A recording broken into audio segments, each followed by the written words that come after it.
I think there's an element as well of almost sort of groupthink here, that we all do it, we all behave in a certain way, and that drives behavior as well. Mm-hmm. So almost letting the norms emerge, letting the behavioral sort of trends develop in the way that we want them to, we'll just see naturally people do it. How many organizations have you been into where you've seen people do things? Why are we doing it? Well, we've always done it that way. Welcome back to the Cold Star Project. I'm your host, Jason Kanigan, founder of this thing, Cold Star Technologies, a data science and process improvement firm. And I'm here today with a very fun guy, Christopher Newman. He is a space lawyer. And you would think there aren't many of those, but I run into more and more of them all the time. In fact, I was referred to you by Michael, and I really appreciate that, Michael Listener.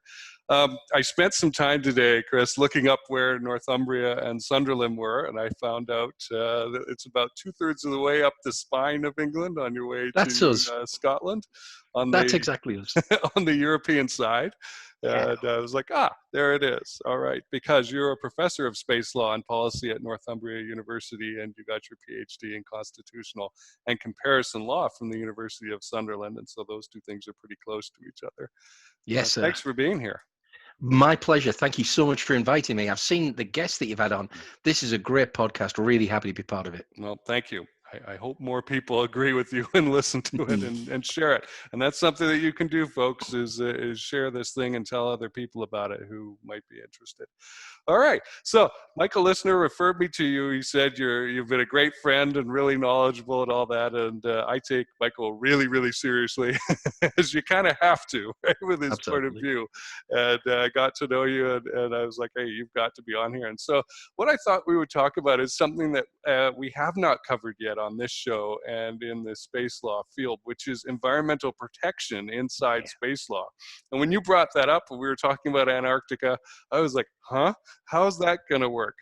So let's begin with a couple of, I guess, scene setting questions here. Why should we care about environmental protection in space? After all, it's out there. It's a great question. And I think part of the problem why we don't care is exactly as you said. We can't see it. It doesn't affect us. It will only sort of impact us once we can see it. I mean, look, you only have to look at the discussions on climate change. We can see the change in the Earth's climate, and still we're not troubled with that. So the space environment's going to come a very poor second on that. However, one of the things that, as I've learned more about space and I've learned more about space operations, I've learned that space is a unique environment. It's not anything we can really compare to on Earth. When we leave something there, it stays there. It's a perpetual sort of scar tissue of human activity. And what we need to start thinking of is the damage that we're doing to society. Mother Nature isn't going to come to our help up there. We're not going to see grass grow over things. It stays up there and it shows. And what we need to think about is not just now and not just 10 years time, but 100, 1,000 years time, however long it takes humanity to become, an interplanetary species. We need to think, firstly, are we going to make sure that happens? Are we going to enable space to help us? Are we going to clean up the orbits that are being used? And B, also, I think it's a cultural thing. You hear lots mentioned about norms and normative behavior. It's it's kind of the buzzword in space at the minute because we can't sign treaties, so we have to look at other ways of doing things, and that's, pattern and behavior shaping. And if we're looking to explore outer space, one of the behaviors that I see replicating is it's this notion that space is so big it can cope with our mess. Yeah, in places it can, but there's only a little bit that we can use at the minute. And I don't think it takes that much more expense and that much more effort to think about how we can use space more cleanly, more efficiently, so that our behaviors become that way inclined. I think of us, they talk about the expression. You heard the expression, it's not rocket science. I'm going to give you something from brain surgery. Famous brain surgeon, Henry Marsh, and his ethos throughout everything is do no harm. And that's where I think we should be looking at as a species looking to explore space. Do no harm. If it takes a little bit more effort to clean up space as we go, well, We clean up space as we go. Let that be our legacy as a species, or let that be our legacy as this generation. Because we're never going to touch the Apollo generation, are we, for space excitement? We're never going to be able to touch the glamour of the early space race. So why don't our generation, why don't the legacy that we leave be one of an environmental ethos that underpins everything? That we don't look to, I'm not talking about preservation, I'm talking about just making sure that it's done, and I hate the buzzword, but I'm going to use it, sustainably, so that our needs are satisfied and so that future generations are satisfied as well. Okay, fantastic answer. So not necessarily national parks in space or No. nature preserves or something like that, but a mentality. And I think what's going on with the sudden realization, I've watched it happen over the last 6 or 8 months in this space situational awareness field of, oh, we're going to put all these satellites in orbit. What do we do with all the husks of the small Yeah. sats, CubeSats, when they die in 5 years or something, right? And that, I think, how they deal with that, how people deal with that, how we deal with that, I need to include myself in that. I'm a part of that group, is going to impact what you're talking about here and how we go forward. I think So, that's right. I mean, I think as well, I think we've gone from the situation of being, space babies, of taking the baby steps of just getting there. I agree, 60, 50, even 40 years ago, getting into space was a huge human endeavor. Well, we've moved past that now. We're talking about reusability as a serious concept, as a concept that's recognizable as a car would be reusable and a plane would be reusable. We're talking about sensible reusability. And so I'm thinking, okay, then we need to adjust our mindsets. It can't be business as usual. It's not business as it was in 1960s or the 1970s, because our usage and our behaviors in space have changed. So we need to just attenuate our mentality. And as you rightly said, we're not talking about national parks in space. We're not talking about unlimited preservation. We're just talking about cleaning up after ourselves. That seems very reasonable, right? You walk into a trail, you pack the garbage out. So That's it. let's talk about some capabilities here then. Let's get right into the chunkiness of space law here. Are there any capabilities that exist for inducing environmental protection to be included or executed in space law? I mean, how do you get these people and these nations to actually agree on something? Jason, if I had the answer to that, I would be earning a lot more money than I am now, let me tell you. I think the thing is, there's a number of ways to get people to do things. There is the instruction. And that's basically what we have with space law at the minute. We had these big space treaties that were signed in the 1960s, the 1970s. I always think the Outer Space Treaty is sort of the legal equivalent of the Saturn V. It was signed at the same time. It was, the same sort of miracle of getting two superpowers who didn't agree on anything to agree on this. So there is that way to do it. There's the top-down approach. We're telling you that we're going to do this, and we're telling you that you have to do it too. That works when there's the two-party hegemony, and when you've got Russia and when you've got America who can enforce it. We're now in a world, and we're now in a space environment where there is just so many different users of space that sort of top-down approach, I don't think is going to work anymore. We've seen, I mean, we kind of saw it. There was an attempt by the European Union to issue the Code of Conduct for Outer Space Activities, and that just fell flat because everybody said, "Well, who are you to tell us to do that?" New space powers were going, "Hang on, we want a piece of the pie." Old space powers were going, "Well, what are you got to do with this?" And it just didn't work. So there needs to be a different mindset, and I think there needs to be an approach of consensus building. We need to build a new consensus. It's always difficult when you're designing a law to think, well, actually, why are we doing this? What is the purpose? I've outlined the cleanliness of space, and that I think that's a legitimate argument. But I think it's not within the culture at the minute. It's not within the value system of space exploration. So it's going to be a very difficult sell to make people sign up to it because it seems right. Because there are very few things that seem right in that sense. Free access to space, that seems right. So we've got that established. No nuclear weapons in space. Well, we've got that established as well. And that all happened because of the Outer Space Treaty. So I think that we, and I include us in this, and I think everybody in this, we need to start having the conversation about, okay, where do we go from here? If we are serious about really exploring space as a commercial entity, really exploring the value of space. How are we going to get agreement on using space? Because it's in everybody's interests to have a stable operating environment where you put in these assets that you're spending a lot of money on, but they're not going to bash into each other. I don't believe any company wants that. I believe every company wants a stable environment where they make an investment, that investment goes into space, and it works for the lifetime of the asset. And so I think that's the approach we've got to take. But it kind of saps at the romance of space, doesn't it? It kind of, when we reduce it to that kind of interaction, and when we reduce it to that kind of commercial transactionary process, we then start taking away from what makes space special. So we've got a number of problems. We've got a situation where it's working okay at the minute. Now, I know that's kind of like walking across a really, really busy multi-lane highway and going, well, I haven't been knocked over yet, and so we're working to that kind of model at the minute. And what we generally find, sadly, is with lawmaking and with the way in which laws tend to come to force. I don't know if it's the same in other countries, but certainly in the UK, it tends to come from crisis or tragedy. Mm-hmm. And that's not a good place to make good laws.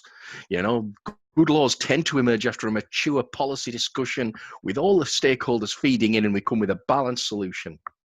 What we don't want to be doing is having, a discussion after various assets have collided with each other, the space environment's in an absolute mess and everyone's blaming everybody else. That doesn't lead to good lawmaking. And that's why I'm kind of banging the drum about this now. There's, I'm not alone in this. I know there's a number of people who feel this way. And I think it's time to think not from an environmental point of view, but from a business case point of view. How are we going to make sure that these assets that we're putting in low Earth orbit are going to stay up there, and they're going to be, they're going to be unmolested, and they're not going to be troubled? How do we make sure that happens? What's the best way to do it? Now, I'm also going to cut across the discussion with another problem, I think, in that the monitoring of the space environment has been traditionally a military function. It's been kind of ballistic missile defense, and it comes from that tradition. Now, we know what the military like. They classify everything. They put classified stickers on absolutely everything. And I think, again, from talking to the people who know this, from talking to the people who operate the satellites, the feeling is, give us the data about the space environment and we'll make sound decisions about that. And I think that's right. I think that's it. So rather than almost space traffic management, I think what we need is kind of coordination, data sharing, initiatives like that. And those are conversations that I really think we can have, because we're having them across the world on all sorts of different areas. It's not just on space. We're talking about data sharing initiatives. So I think we need to think away from space and think about, what's the problem? Well, the problem is data sharing. Great. Okay, we can manage that. We can deal with that. How do we sort of progress that conversation? So kind of that's where I'm coming from at the minute. I think we need to look at what's the art of the possible. We're not going to get a big overarching treaty like we got with the Outer Space Treaty. So let's look at what levers we can pull. Right on. Yes. So deliberate, not reactive. First key there. Second, open source for data. I know I've been talking with Dr. Marie Baja and other folks about this approach. And it's a very strongly held idea, and I like it. And I also believe that with the open source idea, instead of space air traffic control type thing, right, a centralized sort of thing, if it distributes the responsibility around as well, so that people naturally take on that interest and that desire to do what's right and take care of things. So let's talk about that actually. How do you enforce this kind of thing? There's no space police. Nobody's going to go over and pull over your satellite or something like that. What remedies are there for folks who feel wronged, or if it's not a victimless crime where everyone is victimized, I guess, by junk being strewn out all over the place and the offending party not cleaning it up? And this is the classic tail end to the regulatory conundrum. Okay, we can build a system. We can build a system that we think will work. We can build a system that will really do what we need to do. But what happens if somebody doesn't want to play? What happens? How do you deal with the hostile actor? And when you're building a punitive system, a system of enforcement, you have to work to the most hostile actor that you can think of. That's how it has to work. And this is why I think enforcement, again, isn't going to be the answer. This is why I don't think there's going to be an enforcement mechanism that we can pluck off the shelf from Earth. I don't think there's an enforcement mechanism that really at the minute works as we would want it to work. So I think we have to think, right, what are the alternative mechanisms? What are the alternative ways of securing compliance? Because that's what we want. We want compliance. So how do we get that? Well, I think the first thing that we can do, and I say we, I'm now talking about the certain alliance of like-minded states. We can share what we've got. We can share our technology. If you play with us, you can have the goodies in the bag. We'll share more data with you. We've got access to all of this computing power. We'll share that with you. It doesn't just have to be space incentives. We've got a whole range of incentives we can offer you. If you play and if you help share this data with us, if you help work with us, we can do that. So I think that's kind of the route I would go down, rather than punitive sanctions, rather than if you do this, you're going to lose X or Y or Z, because there are ways of doing that. But I think they're more appropriate for national regulation. So, for example, I've heard about discussions about bonds being paid by companies for launching satellites. They do a performance bond, and if they don't deorbit in a certain time, they'll lose the bond. Well, okay, that works on a national level. Two questions about that. What happens if the company sort of needs the money up front and for operational purposes? And secondly, what happens to the money? Where does it go? Does the operational bond that's forfeit get paid into a debris removal company, or does it just get subsumed by the Treasury Department? I bet I know the answer, and I bet it's not the first one. So that's the thing. That's the compliance can work on the national level. And that assumes that all regulators are good regulators. And I think we know from from the way that shipping has panned out. I don't like analogies, and I don't like crossing, going to maritime or going to aviation, because I think they have lessons, but they're not the totality of the space domain. I often hear discussions about, well, why can't we have it like maritime law? And maritime law works for the sea. It doesn't work for space environment, because the environments are too different. I think we need to build a bespoke environment. But I think there are issues that we can see coming up in terms of flags of convenience and forum shopping for regulators that we can kind of see emerging in the space environment that we need to put a stop to. So I think there's an element of national compliance that we can look at. I think there's an element as well of almost sort of groupthink here, that we all do it, we all behave in a certain way, and that drives behavior as well. So almost letting the norms emerge, letting the behavioral sort of trends develop in the way that we want them to, we'll just see naturally people do it. How many organizations have you been into where you've seen people do things? Why are we doing it? Well, we've always done it that way. So that can be a real powerful driver of behavior. If we can get we've always done it that way to be, well, we've always deorbited after 25 years, and we've got good post-mission disposals. And so I think there are behavioral nudges that we can introduce as well. There are country to country, initiatives that we can do. And I think in the world that we're in, these are going to have to be almost bilateral, but a treaty from one country to another saying, if you play the game and if you do this with us, then we'll share you this, we'll cooperate on this. And not necessarily, as I say, in space environment, but using all of the tools we've got in the bag to say, actually, we really like your biotech. Can we do some cooperation on that as well? So viewing space holistically, I think, helps. Viewing it as another environment in which we have to operate. Viewing space as a particularly delicate environment and a peculiar environment that needs extra help. We can't, it's not just like the sea. We can't just sail on it and, if something sinks, well, it sinks, and, it'll go at the bottom and it'll become a natural coral reef or something. If something goes bad up in space, it's there and it has unpredictable consequences. So we need to think about that as well. So I think in terms of regulation, the regulation we have needs to be broadly accepted. It needs to be empowering. It needs to have it so that nations and operators feel like they've contributed to it. And I think it needs to be underpinned by positive enforcement and incentives rather than punitive actions and fines and stuff like that, which will never work. All right. Well, I know from my own municipal experience that if you get actors in the same room, who they may have heard of each other in that, but they've rarely actually been together. And what happens is the pie grows bigger because they start talking about, hey, I didn't know you had this asset. and you didn't know I had this asset, and we can use that and make a third thing out of it. Yeah. I've seen that happen enough times. So, but one question that does come up, though, and a part of this is solved by getting the actors involved in creating the regulations, right? That's, if it's your idea, you're going to buy into Yeah. it, right? But the question is one of trust. Somebody who isn't in the crowd, and this could get very cliquish, I think, very quickly, approaches and says, hey, I want to play with you guys, I want to join, and they want to get all the goodies, but then they turn out not to follow the regulations, right? Yeah. Then what do you do? Now you're back to punitive action, right? What are you going to remove access to the toys? What choices do you have at that point?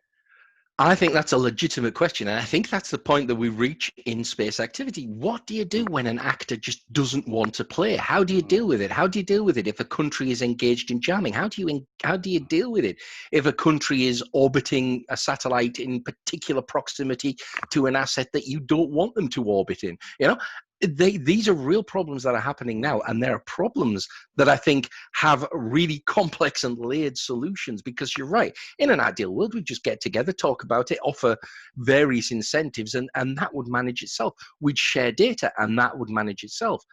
So where's the punitive action going to come from? Well, I think there's a couple of areas, but mainly I think that there is this notion in the Outer Space Treaty of due regard. You have to have due regard for space operations. Now, I'm wondering if that is the basis, possibly, of a cause of action in a domestic court for, fault. That we have negligence here. You didn't pay due regard to the interests of other space operators. Now, how that works and how that trickles down, I'm not quite sure. We don't know where it's going to go. We don't know what litigation in space is going to look like. And I say litigation in space, I should really say litigation about space, because we're not actually going to go up there and do it. But I think we're going to see something happen in space soon that is going to require court action, and then I think things are going to become much clearer. I'm working at the minute on a project called the Space Law Games. What we're trying to do is use a wargaming idea to wargame a collision in space, and then we're going to hand it to a team of mooters, legal mooters, and run a legal simulation as well, and see how that works. Now, it's not going to provide all the answers, but it's at least going to show up some of the data holes, I think, that are going to be problematic, because I think that's going to be the real issue. This is going to be the question of, well, what can we get as evidence? What's going to be probative in legal action?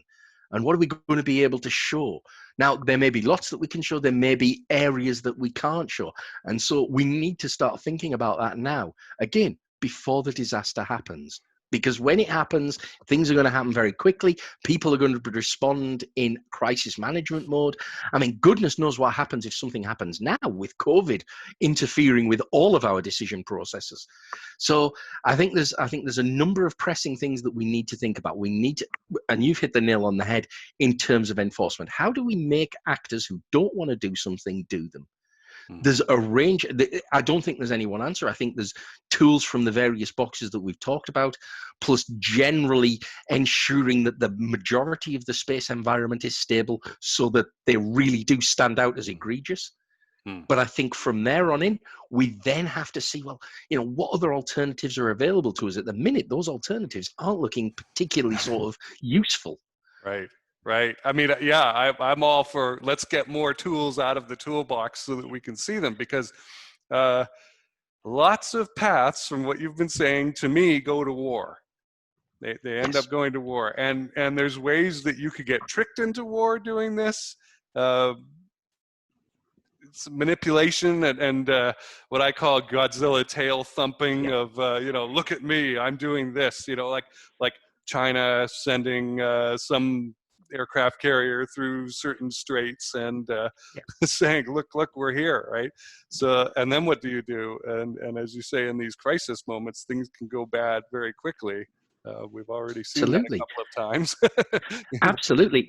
And we see it now with the behavior of, the Russians doing a noodle anti-satellite test at a time when everybody's got their hands full. That was deliberate and calculated, because the Russians aren't going to use satellite weapons like that anyway. They don't need that type of technology. They're not interested in that. They've got far more valuable assets that, electronic countermeasures that they're going to be using.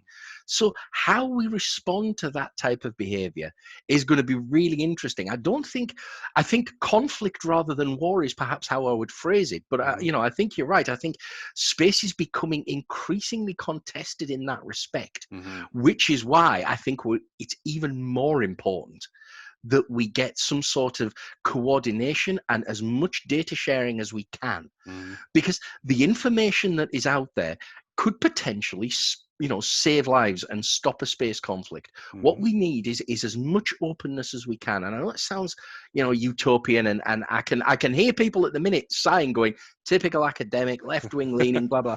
But I actually think in terms of space activity, throwing the windows open and seeing the space environment really is the answer to everybody's prayers, to space operators who've got valuable assets up there. I think this is as much a commercial argument as it is an old hippie argument. I think this really is something that we can actually do a lot by making more information available. So that's kind of where I come back to. I've talked about having multiple tools, and yeah, I'm actually sounding like if I can stretch the metaphor, a one club golfer. That data sharing isn't going to solve everything, but I tell you what, it's going to take us a heck of a lot of it's going to take us close to where we need to go, because you're right, there are countries and there are administrations who don't mean well. And for all my naive optimism of the space game, there are hostile forces who would enjoy a little bit of space chaos, would enjoy a little bit of global chaos. So I think what we need to do is we need to minimize that fog.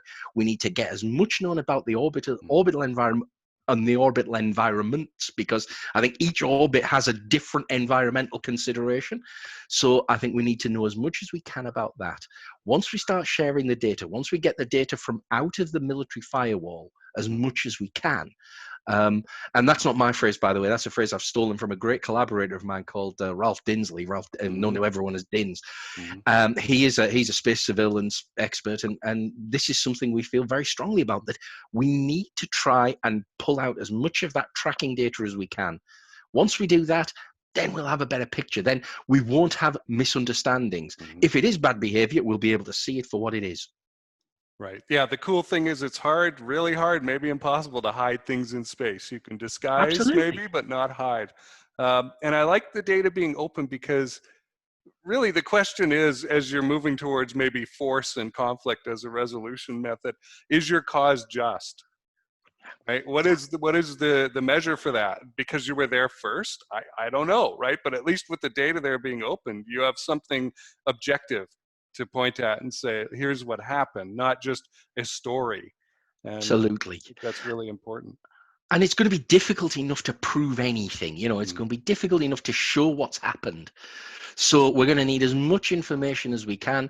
We're going to need commercial providers of space tracking data. We're going to need government providers. We're going to need increasing, anybody who's got information about space should be able to put it into a central pot.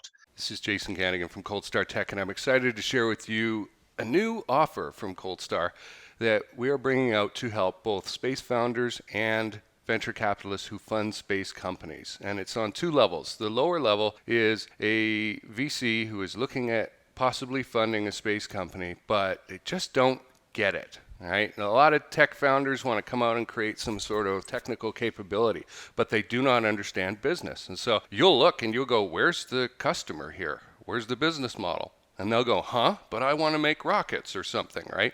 And it's really cool. Well, that, as we know from the dot-com era, is not a viable business model. And so you bring us in. We've got great technical expertise on the space side, folks who have done this sort of assessment before, like our technical engineering advisor, Dr. Rick Fleeter, myself in the process engineering field, plenty of other people with brains to look at this problem so that you don't have to blow your brains out trying to figure out how to make this work. And on the company side, it's a benefit for them because we will show them the roadmap to how you're going to get funded, how you will want to fund them, what changes to make to get VCs excited about putting money in. So that's good for you. Right? The second level is at a deeper and higher level at the same time. It is for venture capitalists who have given a seed round to a company a space company. And that has gone on for a little while, 6 months, a year, something like that. And it is time, as COVID has made it, to double down or get out. Those are pretty much the choices, right? It's time to invest further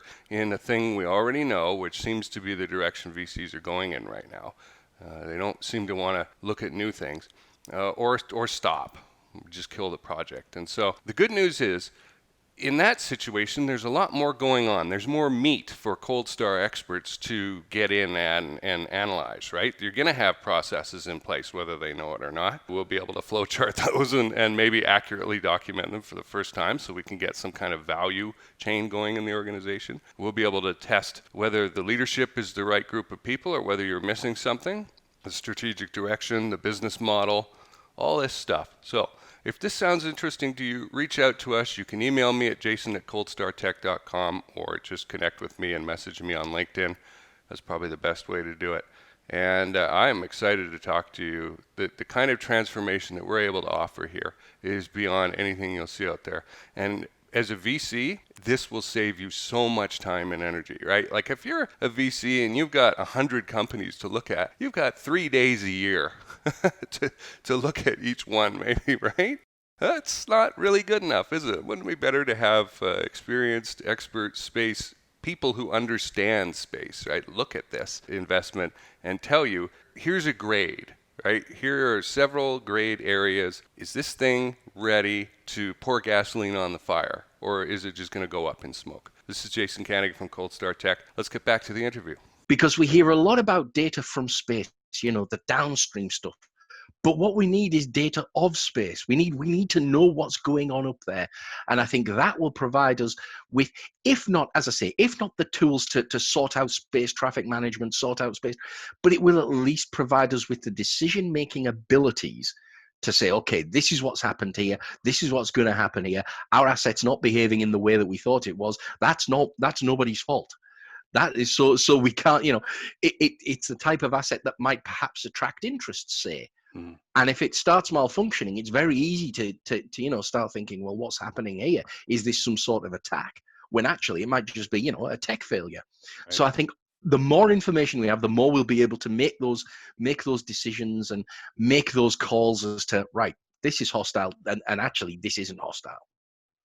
Okay, fantastic. And I love the wargaming idea. Now that we've got an understanding of the why and a bit about the how of how we're going to do this, tell us, I want to hear more about your experience with the wargaming and with DINs. And I want you to keep it inside the compliance and security guidelines, right? I don't want you sharing anything that, well, maybe we shouldn't talk about this, but I do want to hear about what you're doing to work on implementing environmental protection through space law. This is one of the things. It happened again through one of those chance meetings. There was a group of us in Edinburgh at the Global Space Traffic Management Workshop, and we kicked around this idea of, should we war game something? How do we do that? What's it going to look like? And the first sort of decision that we all made as collaborators was, it's going to be open. There's going to be no sort of proprietary information. This is we are the curators of the games, if you like, rather than the keepers. We're making sure that we keep as much information in the open public domain as we possibly can. And what we're going to have is a series of wargaming events whereby we have a series of points where decisions can be made and decisions surrounding the orbital environment are made, and that may or may not lead to some sort of incident. And once the incident happens, we're going to then hand it over to the law people, to myself and a team of lawyers, and we're going to say, okay, your team A, your asset's been destroyed. You want money off team B. Team B, prove that your asset didn't cause that damage. And so we're effectively going to be saying, okay, prove it. Let's see what we can prove with the commercially available data that's out there. And so, well, that's how we're going to do. That's the ultimate end product, if you like. It's going to be a series of either papers, or it's going to be a discussion documents whereby we share what we've done. We've got a PhD student who's working on it as well. He's busy pulling all the administration together and the methodology together to make sure that the methodology is a sound one, that it doesn't just look like an arbitrary sort of exercise, that there is a sound intellectual academic base underpinning it. And then we use these twin methodological approaches to say, okay, this is what a collision in space will look like. Well, we kind of know what it will look like anyway, but these are the decisions that operators might have to make. These are the decisions that insurers might have to make. These are the decisions regulators might have to make. So we provide a list of these decisions that have to be then made. And then once we get the data that we think would be available, we get the data that the operators would say they'd be after, the data that the regulator will be after, the data that the insurers will be after. Now, ideally, that'll be the same data, but it might not be. There might be things that each one of them is looking for. And then we hand it to our law team and say, great, you argue with them that they're to blame. Let's see if we can establish fault. It might be that the ultimate fruit of this game is that we know that we don't know enough to apportion blame. It might be that we don't have probative data. But it's one of the great things. Like I say, we're working in conjunction with a number of industry partners. Northern Space Security, that's Din's company. That's the one that kind of the lead partner with Northumbria University. So we're working together on this, but we've got a whole range of collaborators that will be able to hopefully feed into this. I've got a link to the website that I can send you, and maybe you could attach to the podcast. So that if anybody's interested, the more people that are interested, please. We're reaching out to everybody. Come and have a look. It might be for you. It might not be for you. Even if you're a person, you look at it, you think, well, this doesn't look very safe. Brilliant. Tell me what you think's wrong. Tell me how you would fix it. Tell me what you think, intellectually or academically or methodologically we're doing that's flawed. Because the better our input mechanisms are, the better the output's going to be.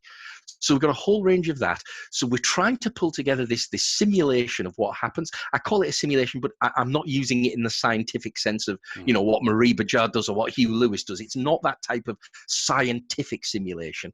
It's more of the decision tree simulation that we're looking at. What are the decisions that are going to be made? Because ultimately it's going to be the humans on the ground that are going to make these decisions that are going to have consequences or otherwise. And then we're going to hand it to the lawyers. The lawyers are then going to say, right, well, what decisions can we make? So we'll produce a package that hopefully will provide some guidance as to what really are the holes in the information that we need. Because again, I know I sound like a broken record, and I do apologize, and I apologize to your listeners as well. But it's that data, it's the amount of data that we've got that is going to let us down in some way. And I think that's what we need to publicize. So that's sort of a brief look at the space law games. It's something I'm heavily involved in, and it's something I'm very proud to be involved in. As I say, I don't intend it. We're quite clear on this. This is not going to be the definitive word on liability in orbital operations. It's not going to be the definitive word in simulations, but it is going to give us an idea. And once we have an idea, we can start shaping the conversation as to, look, we need that, we need that, we need that. And that's, I think, going to be because this is not going to be we're not going to be able to show a collision, but hopefully when a collision happens, they'll be able to look and say, I'm glad we had that. If one operator comes back and says, I'm really glad we had that information that we wouldn't have thought of before, then this whole thing's been worthwhile. Right. Well, this human factor, the decision making, is really, really important. I look forward to the website. What's the time frame on getting to a completed product here? We're looking to do it fairly quickly. We're looking to kind of get the event simulated. We've got the tech people, the operators, we've got the insurers, we've got the regulators, we've got them all lined up, and we're hoping to do it. I mean, COVID willing, the plan was to get it done within the next sort of 3 months. And then hand it over to the litigation team. We've got some students, we've got some space lawyers, we've got some really experienced space lawyers who are going to, sit in judgment on it and act as a judge for the moot.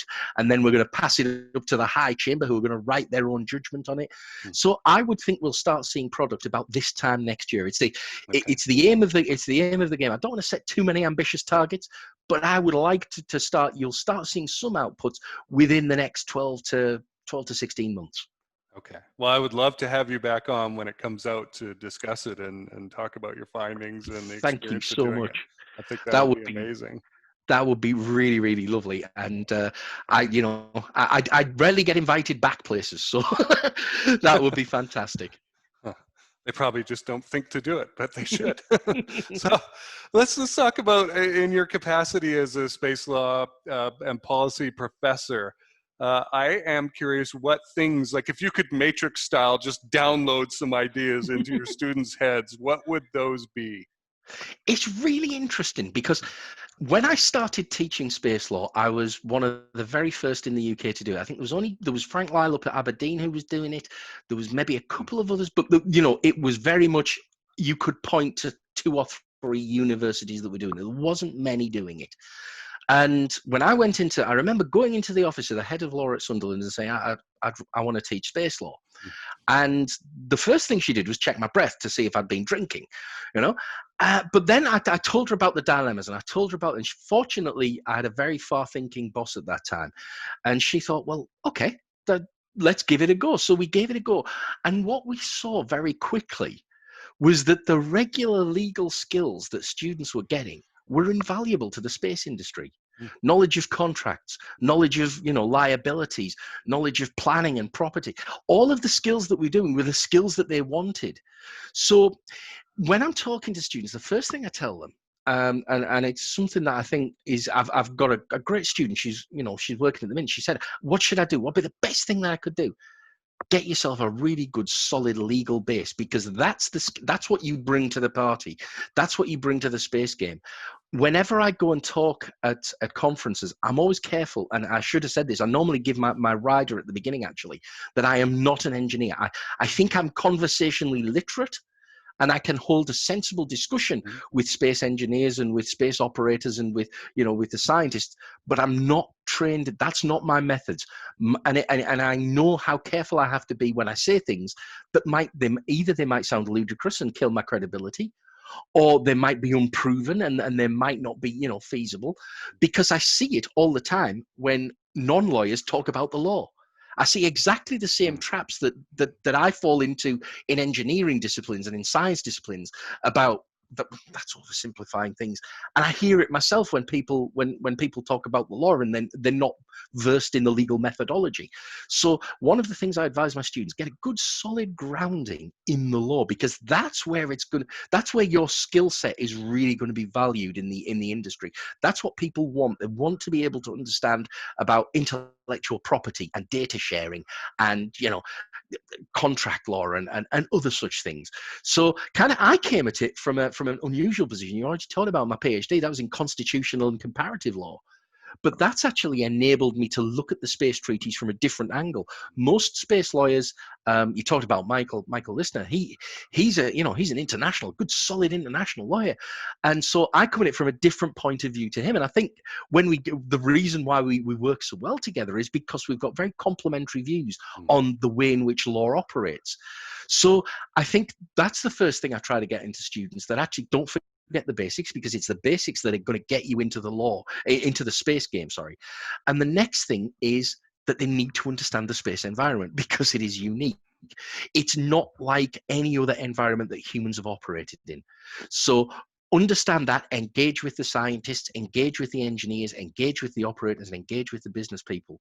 One of the great things that I've found as a space sort of law academic is that I've been doing much more work with scientists and working with space weather people, working with privileged to work with people like Marie Bajar, who is genius, and it's a real insight to see their methods and their way of working, and how my way of working can be informed by what they do, and hopefully a little bit of what I have to offer can inform them.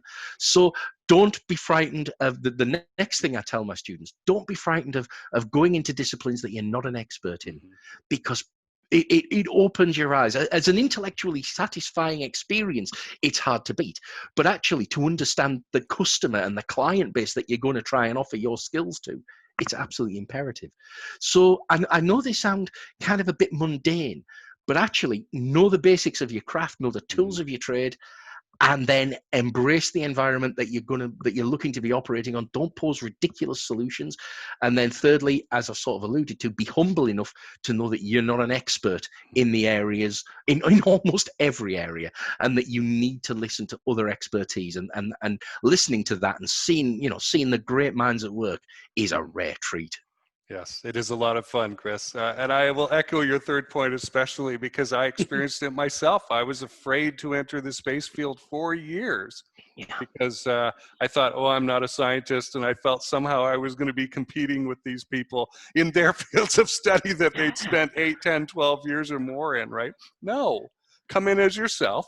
And as you say, be humble. And, I don't think I said anything the first 6 months I was in the industry. I didn't offer an opinion about anything anyway. I just sat and soaked up everything, and I'm still doing it. And this show has allowed me to meet so many people like yourself in different fields that, we only have one lifetime apiece, and we can't possibly learn everything. So Isn't it a lot of wonderful? fun, yeah. Isn't it wonderful to do this? I mean, one of the great things there's the saying of, acknowledge your privilege. Well, how privileged am I to be around and to be able to work in the space environment at this time, right now, where it really is going mainstream. There is that feeling that space is entering the mainstream. And I think that's kind of one of the pivoting right the way back to the beginning. I think that's one of the legal challenges we have. There's not just military space. There's not just commercial space. It's all playing around with each other, and it's all playing around about 400 kilometers above our heads in a way that I never envisaged possible when I was a young guy watching John Young command the first Columbia mission. It's really moved into that multi-sectored environment where military sources are working and using transponder capacity on satellites, and scientists are working with commercial companies, and there's this huge crossover. So I think we are in that stage of evolution, and I think it's always difficult to try and regulate when things are still evolving. We'll never get a fixed position in time, and we'll never get a position where we're able to say, now we start regulating. We're very lucky in the 60s that we had that. We almost had that. There is going to be a person on the moon in in the next 5 years. We need to sort this out now. We're never going to have that position again. And so I think actually that's why the Outer Space Treaty is such a brilliant, amazing piece of legal work, because it doesn't seek to impose law. What it does is a treaty of principles, and those principles filter out throughout space activity. They create the norms that everyone's so desperately seeking for. So I think we need to sort of keep our eyes open, see what norms are emerging. There are organizations like Confers, which I think are trying to say, well, how about this? And I think that's a great way to do it as well, to not be bound by the state and the traditional sort of state infrastructure. Just to say, okay, we're a group of like-minded individuals. We've got some government people here. We've got some academics here. We've got some business people here. Why don't you try doing it this way? And seeing if it gets traction. So almost these unilateral declarations. And I think that's another way we can try and push forward in making sense of what's happening in the orbital environment and trying to bring some order to it. All right. Well, I think that's a great place to wrap up, Chris. Where can people go to connect with you if they want to find out more? And I will post that website in the description. Thank you so much. Yes, I'm on Twitter at Chris Newman 1972. I am available through the University of Northumbria website. Please reach out to me. I'm always eager for collaborators. I'm always eager to discuss any aspect of space law, space policy, space governance. The whole gamut is of interest to me. And if I can't help you, I probably know somebody who can. So really eager to connect with as many people as possible. I'm on LinkedIn as well. If you just search Chris Newman Northumbria Space Law, you'll find me on there as well. Right on. All right. Christopher Newman, Professor of Space Law and Policy at Northumbria University. Thanks for joining me today. Jason, thanks so much for having me. This is Jason Kanigan from Cold Start Tech. Thanks a lot for listening to this episode. I hope you enjoyed it. If you do want to get email notifications of upcoming episodes or episodes that have just been released, and maybe a little news sprinkled in here and there, you can sign up for email notifications at coldstartech.com/MSB. That's short for Make Space Boring. That's another little show that I do. It's once, twice, 3 times a week, something like that. Anytime there's news or an update on who I'm meeting and what I'm studying in the space field. So you can go check that out. On the YouTube channel, I can do something that I cannot do on Anchor for the audio only side of things. The YouTube channel allows me to have playlists, and so you might want to go to the channel, the Cold Start Tech channel, and check out those playlists, because you will find you can go down a rabbit hole basically into several areas like space law and policy, small sats, and I think that's a lot easier than trying to scroll through 130 episodes or something like that, looking for the thing that you want. So I recommend going and checking that out. And remember, if you're ready to take your space business to the next level, or you're a VC looking for deep and very valuable insight into a space company you're looking at investing in or investing further in, come and talk to us. Thanks for listening.